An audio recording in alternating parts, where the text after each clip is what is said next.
We're going to get started. Again, my name is Abe Christ. Welcome to the Performance Office Sensible Assessment Series. This is a monthly community of practice to share ideas about implementing sensible and balanced assessment systems. The purpose of this is to foster a deeper understanding of the variety of assessments and tools available to districts through CSDE's Sensible Assessment System, so that assessments are only used for their intended purposes and any redundant assessments are trimmed or eliminated. In this meeting, we will share information regarding sensible assessment, but we will also be joined by our district partners to share some of their practices. In this meeting, we will be focusing on tools for teachers. Thank you to our district partners who are here today. We sincerely appreciate you taking your time. My colleagues who are on the meeting, I know there's many in the performance office here this afternoon. I know Christy Alberino and Michelle Rosado are going to be helping out in particular with this, but also Deirdre Dersharm, Jeff Gregg, Kim Johnson, and I think I saw Katie Seifert is here today too. So next slide, let's see. A couple reminders to make the meeting a success. First of all, the link to the slide deck is in the chat.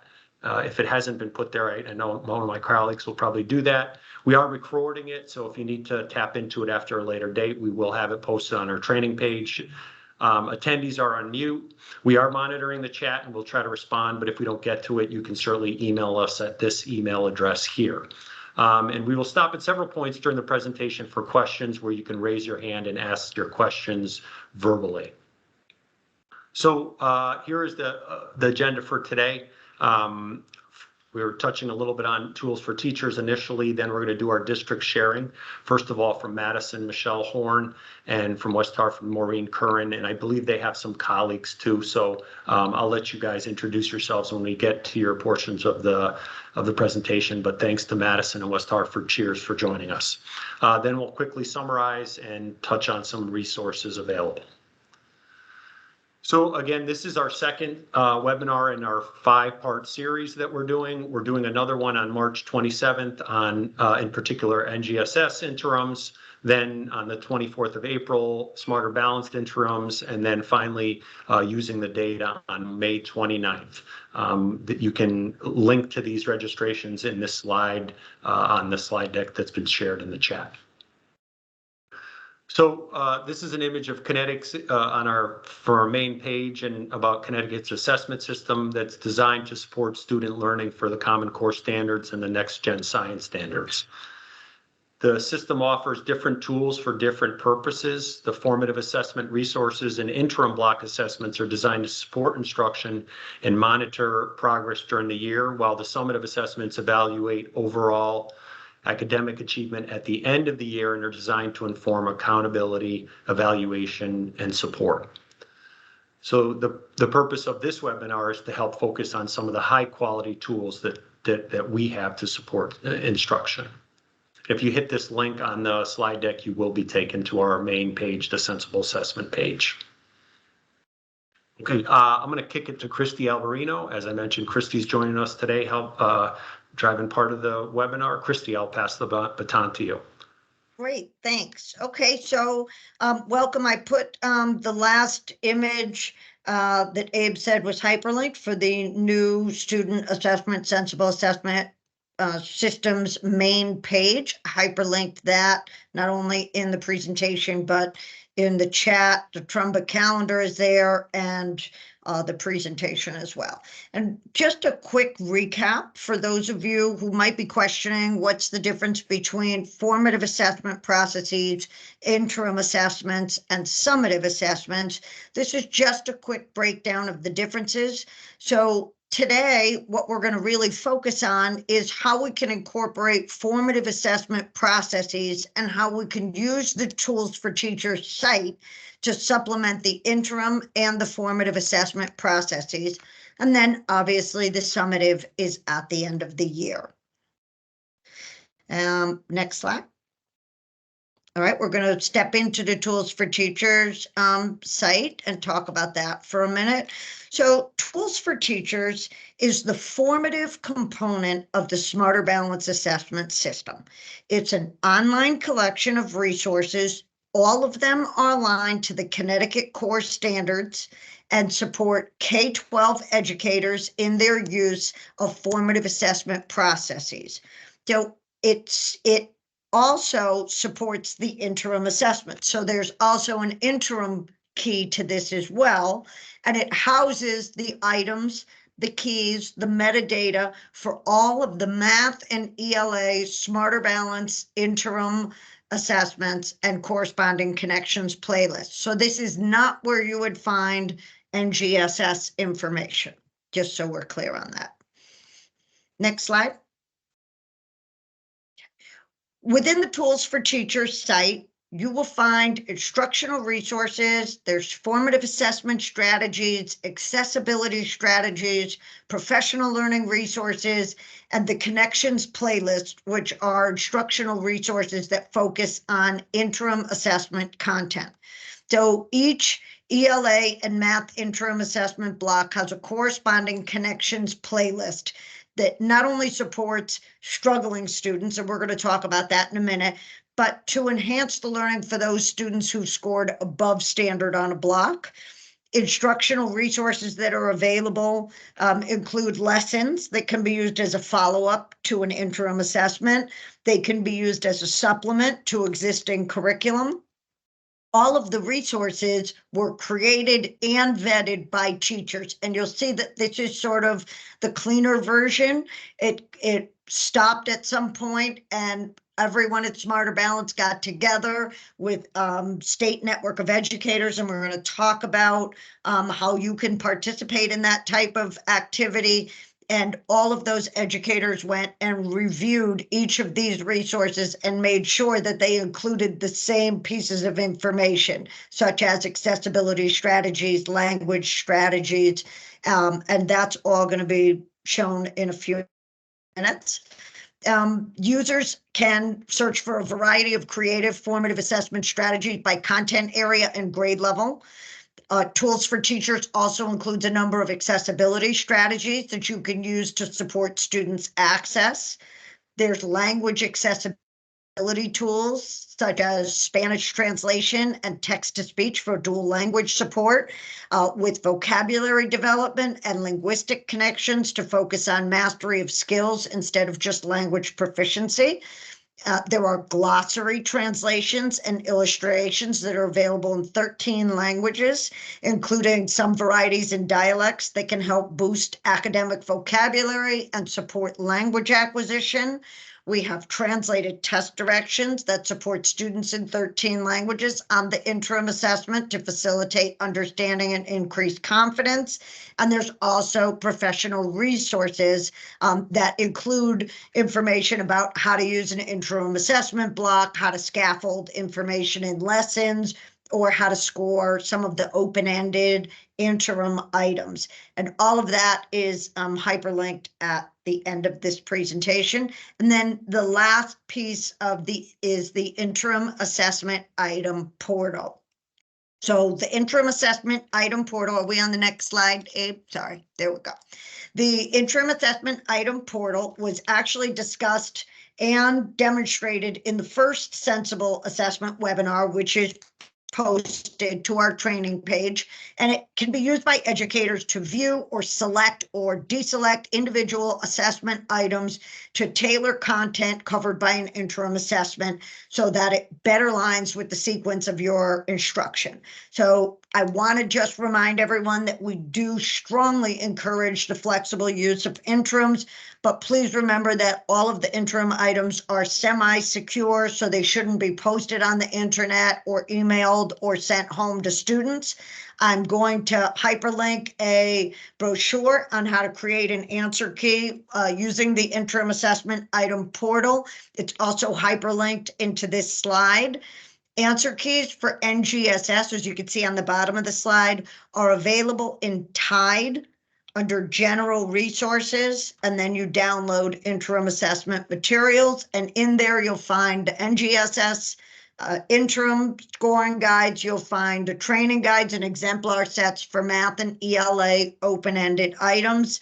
And all of the answers for interims, just so folks know, whether it's math, science, or ELA, are all available in this centralized reporting system after the students have completed a block. So you can't go in there and look if they haven't taken a block. You have to wait until they're done, which is why you might want to use the interim assessment item portal. And let's see, I think I'm going to turn it over to Michelle at this point. Well, all right. So we have this question. I guess it was one of our quiz questions about accessing tools for teachers, and this is how you go about doing it. You have to have access to the portal. I mean, you go to the CT portal, you're going to choose Smarter Balance. You have to log in with your school email and your Connecticut portal password. So you have to have a password to get in there. If you don't, you can contact the help desk if you have any problems, if you have to reset your password and things like that. So pretty self-explanatory. Tools for Teachers is one of the benefits that being part of the consortium Connecticut has for its teachers. Just like the interim assessments are also a benefit of being part of the consortium. It's something that we offer to our educators to support your work. Next, all right. Okay, so Christy kind of mentioned some of the things that are on the tools for teachers, but this just kind of goes into a little bit more depth. There's lots of skill-driven lessons, and they go all the way through high school. Even though we're testing on the Connecticut SAT school day for grade 11, it doesn't mean that you don't have instruction that could benefit from the resources that you could find on Tools for Teachers. Many of the states that are part of our consortium use Smarter Balance at the 11th grade level, so teachers do work on items for the high school level as well. And so all the the lessons have been reviewed by teachers, created by teachers. Actually, the two presenters that are with us have participated in creating lessons for Tools for Teachers. And they'll probably talk a little bit about that. We encourage any teachers in Connecticut who want to get involved. There's a slide at the end of the deck that has a link for you to sign up if you have an interest in participating in creating items for Smarter Balance or being part of the SNE. Okay. So I think that the rest of it's pretty self-explanatory because Christy kind of talked about that. As we mentioned, all the resources are created by teachers from different states. There's quite a bit of states that are part of our consortium. Delaware, Hawaii, California, Oregon, Washington State, and there's a bunch in between too. So, but we have teachers just like you that are working together to create the resources. They are reviewed, they're aligned to our Common Core standards. So yeah, that's about it on that one. All right, was this me or you, Christy? That can be either one. I have you down, but I'm happy to do it as well. Hey, why don't you do this one? Okay. If you don't mind. Turn on my camera. All right, so we're going to talk about the Connections playlist, and I sort of mentioned this as we started. These are resources that are available for every single ELA and math block. And I just want to be clear, when we say block, I mean interim assessment block is the same as focused interim assessment block. So we're using those interchangeably. And these playlists help teachers who may need to plan a lesson or differentiate small group instruction. Users can click on prepared lessons that were written and vetted by educators to meet students' needs.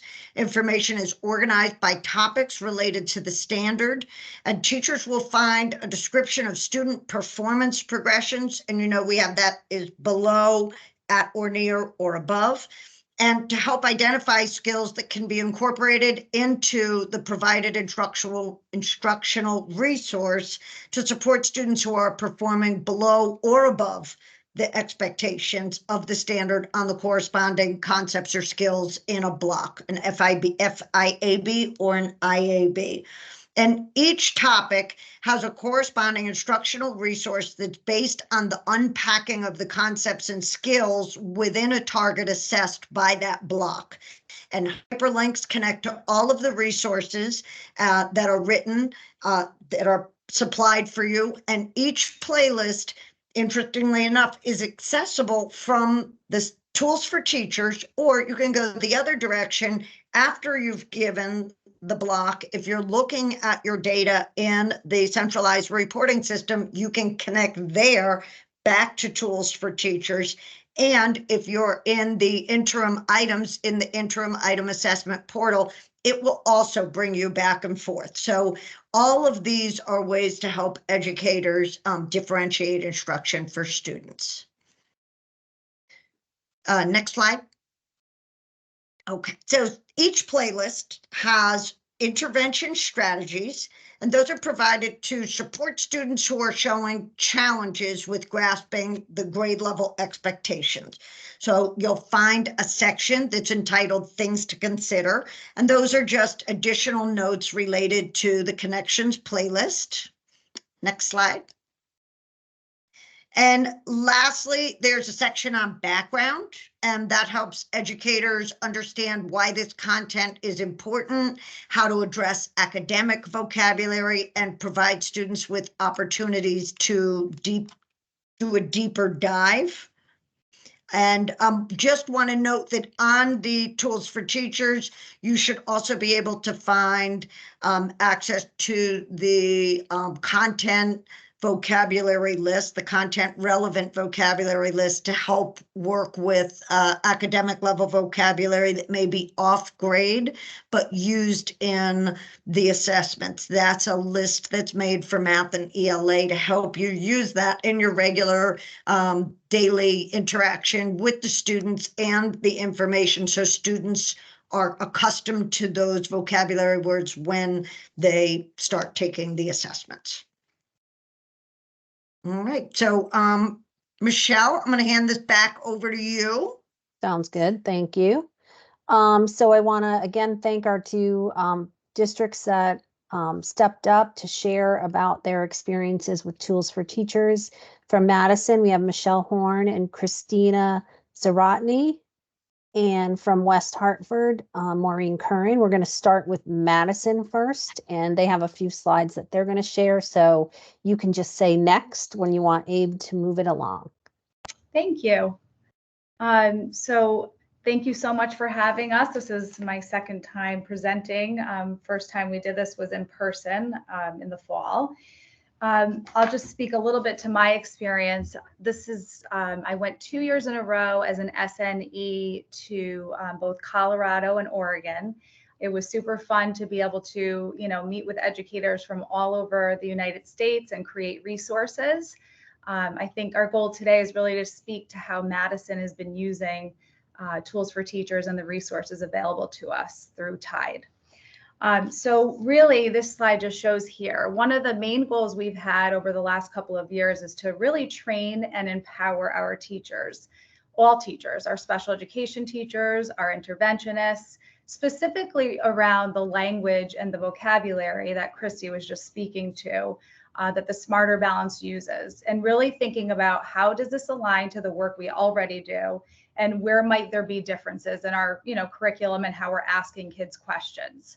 So getting teachers on board with that and really letting them understand the language around it, Tools for Teachers, and what we were just looking at in the previous slides has been really, really helpful. The second thing is showing teachers what's available to us, letting them experience Tools for Teachers, specifically the Interim Connections playlist we've used a lot of in Madison, the instructional resources, as well as that interim assessment item portal. So one of the goals that we've had really in grades 3 to 8 is to get around, train all teachers so that they know how to access those if they need them on their own. But also we'll share an example in just a minute in grade 6 specifically. Next is really knowing our students. We've spent a lot of time looking at who are non-high needs versus high needs kids, what they need to be successful as learners, and how we can help them specifically on the Smarter Balanced Assessment. Obviously, we use our own internal assessments, our universal screens, the district assessments, but the IABs we are using as well as a formative tool to help us see where kids have holes, where they might need more explicit instruction on a specific target. That's been really, really helpful, looking at those interim assessment blocks to determine where their strengths and weaknesses are. We collect that data, and then from there, what we've done, and Christina is going to share what we've done in each of the grade levels, but she's going to show you a little slice of 6th grade, is how do we take that information that I was just speaking to and really layer it into the curriculum so that it doesn't feel like something extra. So I am asking her to highlight a grade 6 example, specifically around one particular unit where we've worked in grades 3 to 8. So this is a sample of just one grade level, to integrate the work of, you know, what kids might see on the Smarter Balance, but directly into our curriculum so it doesn't feel extra. So if we can go to the next slide, that would be great. Hi, everyone. So this is an example of our 6th grade unit that we teach for nonfiction. And if you can look on the screen on the left-hand side, it tells you the unit that we're in, which is the reading and writing and building an argument to persuade. The next column is going to be the learning activity. So that's our stage 3, or it's our day-to-day activities. Then the next column is going to be what is specifically linked from Tools for Teachers. And then the last column is going to be how it's aligned with our standard. So I created this a few years ago when we went and took a look at, like, what is something, like Michelle had said, to enhance what we already have. It's not something that is meant to be extra and put extra on the plate of a teacher. Speaking from a teacher's point of view, you know, sometimes it can be overwhelming at first. You're like, oh, you want me to do all of these extra things? It's not so much that it's extra, it's more that it's embedded into what we already are doing. So it's a natural fit. It's just to supplement what we already have. So I took a look at our, you know, our curriculum that we already had and looked at the day-to-day lessons and thought, where would be a natural fit for some of the Tools for Teachers links to fit in. And so you can see on the screen in front of you that these are some of the examples that we're using in our nonfiction. So if there was anything that we wanted to enhance our lessons with, we went and we can use parts of the lesson too. That's the other thing. We don't have to use all the lessons. Some of the lessons are really comprehensive, which are great, and maybe that's where you need to, and that's what you need. And sometimes you just need to fill in a little gap that you might have. So you can also tailor the lesson specifically for what you need. The other thing that we did is we took our lessons, the question stems, for example, from the reading nonfiction, and we created something formative for us to use. So we used part of the Tools for Teachers to then go a step further and create a formative for students with the same type of question stems that they might find using the Tools for Teachers. So again, it's been really successful. We've done this in all of our units for 6th grade. It's a resource that we have. And again, it doesn't feel like it's an added step that we have to do. It's more of just enhancing what we already have in our curriculum. And just to kind of piggyback on what Christina is saying, another great resource that we've used, and I don't know if it's part of Tools for Teachers or separate, but it's called Smarter Content Explorer. And I don't know if Christy will speak to that a little bit later in the presentation, but that has been really helpful as well. When we went off to Colorado and Oregon to write resources for Tools for Teachers, Smarter Content Explorer, if you type that into your Google search, you'll find that really gives you the nitty-gritty of each of the targets. So that has been very helpful in coming up with the question stems, kind of how we take a kid from a level 1 to a level 2 to a level 3 and then 4. And what types of things. So our teachers also have, you know, great experience in that as well. If we can go to the next slide. And I don't know if there's any questions if we want to stop at any point, but this is just a little glimpse into some of the work that we're doing actually just recently. Not the first time we've done it, but we're really taking a close look at our level, who are our level 1 and level 2 students? Do we know them? Are they kids that might be in intervention? Are they special education students? Are they our kids that aren't either special ed or intervention? where are the broad areas that we saw weaknesses in. So that's like our first look is just, and we've involved, you see math here as well. So everything I'm speaking to about language arts, our math coaches are doing the same in all of the buildings as well. I'm just talking specifically to language arts today. But you know, we'll look at the performance level. We'll see is we notice one thing specifically that a big part of when we look at our graphs, a lot of kids were at or near in the listening performance area. So we were thinking, you know, what are ways that from now until we take the Smarter Balance, we can incorporate activities or things that we need to help kids, again, be successful. So that's where we will jump into tools for teachers, think about how we want to approach that specifically and with what students. These level 1 and 2 students will get a little more of a strategic approach to a smaller group setting. Our interventionists are going to help us weave in some of the test taking strategies specific to the ESPA, and our special education teachers are on board, our TESOL teacher. So we've really kind of broadened our, you know, not just the classroom teachers. Who else can we incorporate to help us with this, this moving forward? If we can go to the next slide. So this is a glimpse into our work right now. We are actually working on this right now. You can see March 4th hasn't even happened yet. Every teacher and every grade level, grades 3 all the way to 8, has this document here. What we did was we looked at previous data from the ESPA and really kind of thought about where are our target areas that we fell down on, that we really want to focus on. We have many times where it's woven directly into the curriculum, but we also know that there's times where we want to pause and say to kids, this is a moment where we're really going to practice the way an item might be asked on the Smarter Balanced. So this document is a work in progress, to be honest with you. On the left-hand side, similar to what you just saw, what Christina showed, we have the unit.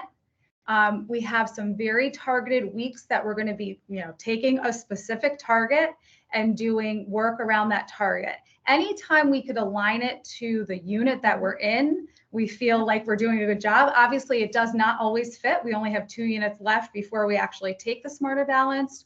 But again, this is an opportunity for us to use the Tools for Teachers website, go in, pluck out those target, you know, information, everything we need to look. Teachers are looking at it, kind of teasing it apart. What might we have missed? What do we need to add?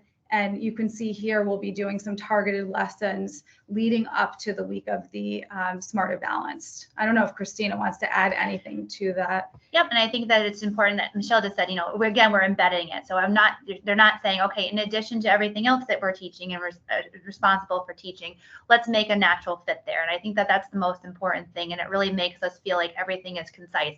Or, you know, we have a great curriculum and the curriculum really speaks really well to what the students are doing. And we have a lot of ESPA stuff already embedded into our curriculum. So this is just again another way to enhance and then really kind of like maybe fill in a little bit of the gaps that we are seeing that they need, specifically this cohort. So this would change by year depending on the cohort that is coming through. Right now, this is the cohort that I currently have in my 6th grade room. Yeah.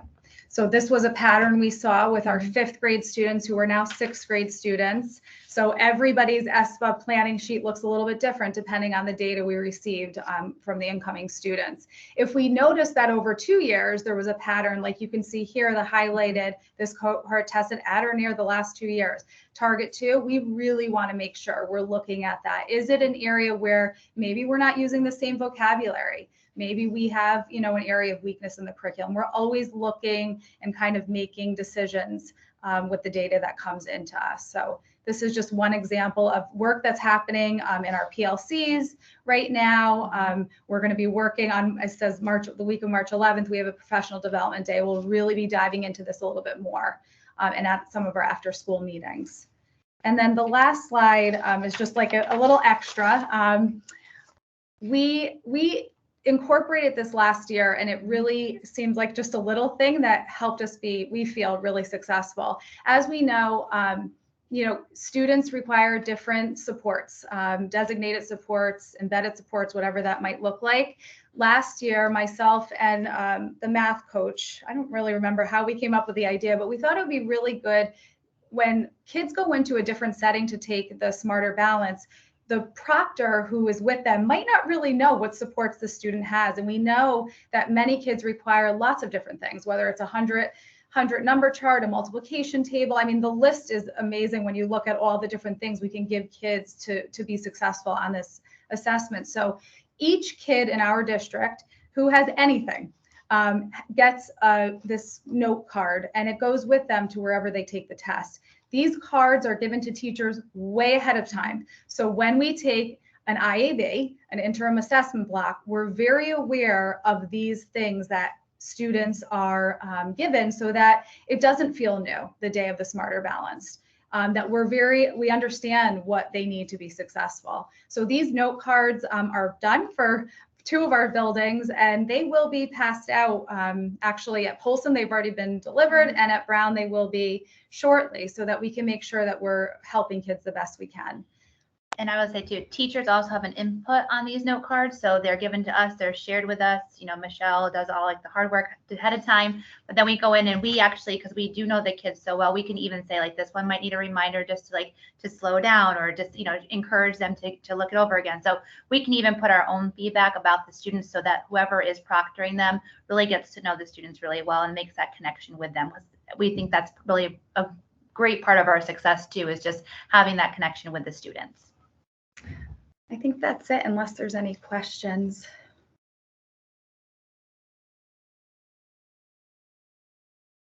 If anyone has any questions, you can certainly type them into the chat, or you could raise your hand. And we can certainly take questions after Maureen does her updates on Tools for Teachers. So I don't see anything right now. So I'm going to turn it over to Maureen Curran. And Maureen is a teacher in West Hartford. She teaches at Duffy School. And the 2 of us have actually, fun fact, we became friends when our daughters were in kindergarten, because we were both Girl Scout leaders. So if there's like some kind of thing you need us to do, like if you wanted someone to set up a tent, Maureen's your woman. She could like probably make a fire with 2 sticks. I don't know. Well, maybe not 2 sticks. With some flint and steel, I may be able to. Yeah. So, and a toilet paper and some lint from your dryer. I'm good with that too. So on to teachers, Tools for Teachers.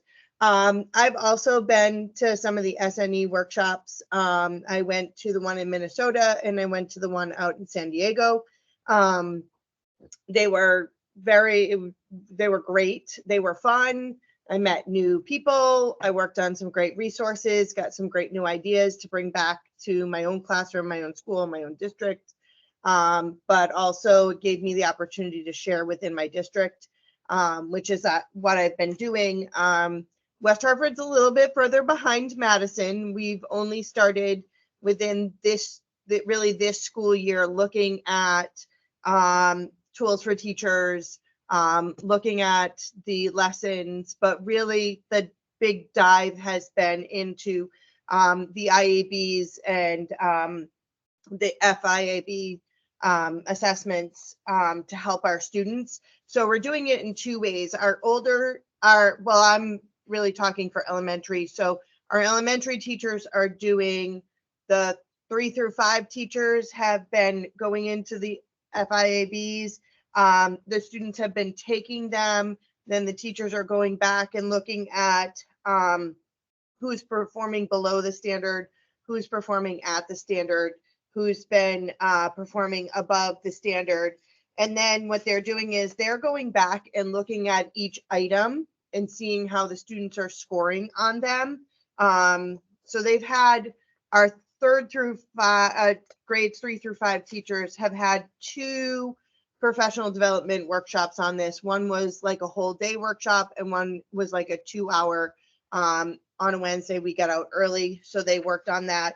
And one of the things they were able to do was go through the questions. Item number 1, they looked at what type of response the students are being asked for.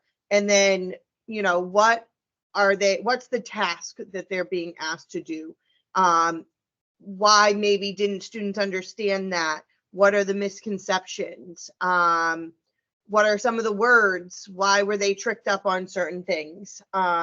So one of the items they looked at on one of them was where the thousands place was put maybe, so they did math, expanded form, it was 200 plus 3,000 plus 4. So the place value, which we are so accustomed to teaching in expanded form, 3,000 plus 200 plus 4, was all mixed up. So the students got really a little tricked up with that question. So now 3 through 5 is looking at that kind of stuff. How do we change our questions? I'm sorry, on our own assessments that we give through our units.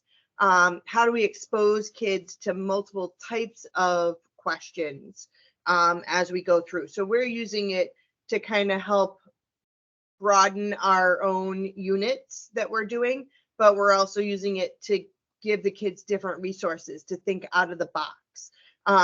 Grades K through 2 are also doing the same thing. So we looked at the types of questions that we could give students when we give them little assessments. And we've worked on some of our West Hartford created assessments and how do we adapt those so that we can give kids options, let them experience things like multiple choice, experience things like our kids were so used to seeing the equation was 24 plus 47 equals a box, and then on SBAC they might see that as a letter instead of a box, but the kids would get all messed up like, oh, I don't know what M stands for. So we're trying to teach them different ways that they might see things as they go along in an assessment. So our 3 through 5 teachers are using those FIABs. They're looking at what the students have mastered, not mastered. Then they're pulling other resources that they can from Tools for Teachers to help them move students along in their different areas. So that's been helpful for them. Let me see, I took some notes. Like I said, trying to weave that into our current curriculum and creating different questions. And it also, once again, just supplements what we already have. So like Madison, we don't want to put extra on our teachers. We want to give them those extra resources to help their students be not only successful out of the box thinkers, but also to do well on the assessment. Thanks, Maureen. And thanks, Michelle and Christina. I guess one of the questions we'll see if we get some from the audience, but one of the ones I guess I would like to see if you could elaborate on is, if say I'm new to Tools for Teachers, what is one of the first things that either one of you would suggest that maybe I try out, maybe I do?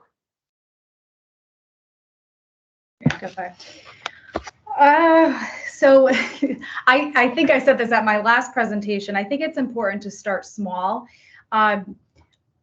Understanding, so if you can narrow it down to a target that you want to get further, because we all know that the interim item portal, that's the IAB, but if you really want a good resource and you want to get down to that nitty gritty and have a target in mind, I love going to the interim connections playlist and filtering it right down to the specific target.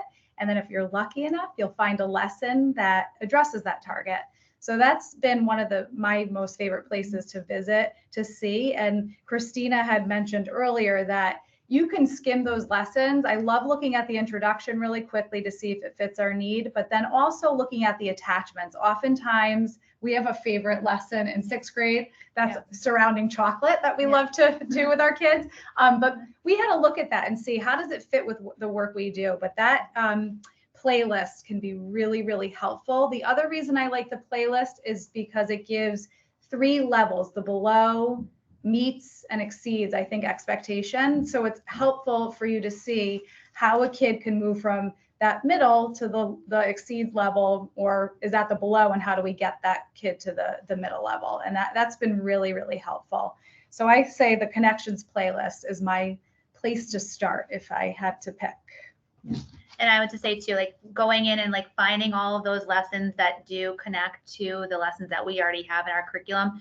Once you're in there and you start to like really play around with it, it's really just kind of like getting used to it. And then once you're in there, you're going to see a lot more things like, oh, I could use it for that, lesson, or I could use it for this lesson. So once you just go in there and you start playing around with it, you actually start to see a lot of connections that you already probably have in your curriculum. And I would agree with Michelle, like that Connections playlist. When I presented tools for teachers to our curriculum specialists for the district, that was one of the things I showed them, and I showed them how easy it was to click on the above, on grade and above, and like click around and find what they needed. And I also showed them how easy it was to find those lessons, and how everything you can just click on different things and get back to different places. And it's so easy to use the website and go back to where you started. But I did find the playlist is like the easiest thing to start with, because it gives you so many resources right there on one page.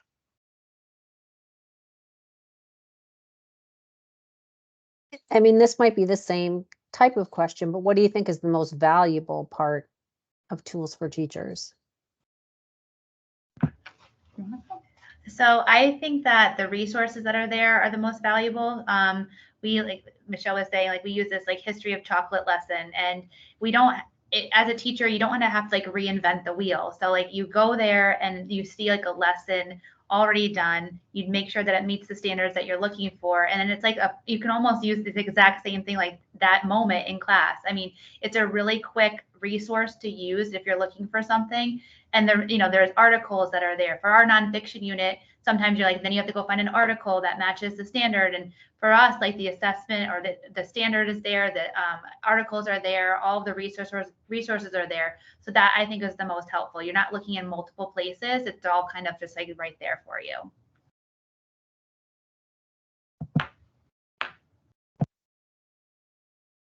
I would agree with the same thing. Just having those resources. I also mentioned to the curriculum specialists when they go share with their schools that the lessons are a great resource. And even if the lessons are designed so that they're easy peasy, so that you can just go in and just read it and kind of follow the script. It's not really scripted, but it's very step-by-step, very easy to follow. So as a new teacher, you can easily, use it. You can look at the steps and follow them. Or as an experienced teacher, you can take what's there and adapt it to your style. But the fact that all the resources are right there at the bottom of every lesson, you don't have to go back and recreate the wheel. That's huge. I just wanted to add one other thing that I thought of. I guess I can't just pick one thing. When you give an IAB and you go into the centralized reporting system, a great thing that we've used in this district is in a PLC moment, we look at those 5 worst and 5 best. I love the way, so if you go into centralized reporting system, they have like the 5 worst that the kids, didn't do well on, and then the 5 best. And it tells the correlate, like what is the percentage of kids at the grade level that didn't do too well on the IAB? Well, that really, when we look at those 5 worst questions, if we see that 75% of our 6th graders did not nail that on the IAB, that's something we talk about in our PLCs. We talk about why that might be. Perhaps it's a 2-part question. Maybe it's worded a little differently than we've worded things in the past. So that also is really helpful after you've taken an IAB, I feel like. Well, speaking of resources, we should just quickly go through these last few slides where we have some resources on here. Abe, yeah, thanks. I think we might have linked to some of these, but There's our web page there, the tools for teachers, the playbook, back to school playbook. There's some videos, there's that sample items website, and also the content explorer that we mentioned earlier. Next. And here's some interim resources. These were shared in the last webinar, but we wanted to put them up here as well. And there's accessibility resources here to make sure that you're taking into account everything that's the best practice for all of your learners. Okay, and then we talked about this. If you have an interest in participating in any of the Smarter Balance activities like this state network of educators, which Maureen and Michelle have both participated in. They write items for Tools for Teachers. We also have item review of the items, all the items that are that end up on a Smarter Balance assessment are reviewed by teachers from our state and from all the consortium states. So you can participate in those item reviews in both math and ELA. There's also item writing that we do. So there is a link and you just add your name there. And if you are selected to participate, you'll be contacted directly by Smarter Balanced, or it's their vendor that Smarter Balance uses. They will contact you about it. If you have any questions, you can certainly send me an email. And I believe our information is on the next slide. Yeah, there it is. And we've come to the end of our presentation, and I don't see any questions in the chat, but we'll give it a moment or two. And if our presenters or any of my colleagues have any words of wisdom they want to add, this is the time, people. So I just want to thank Maureen, Michelle, and Christina. Thank you for taking the time and sharing. I appreciate it. No words of wisdom though, Michelle.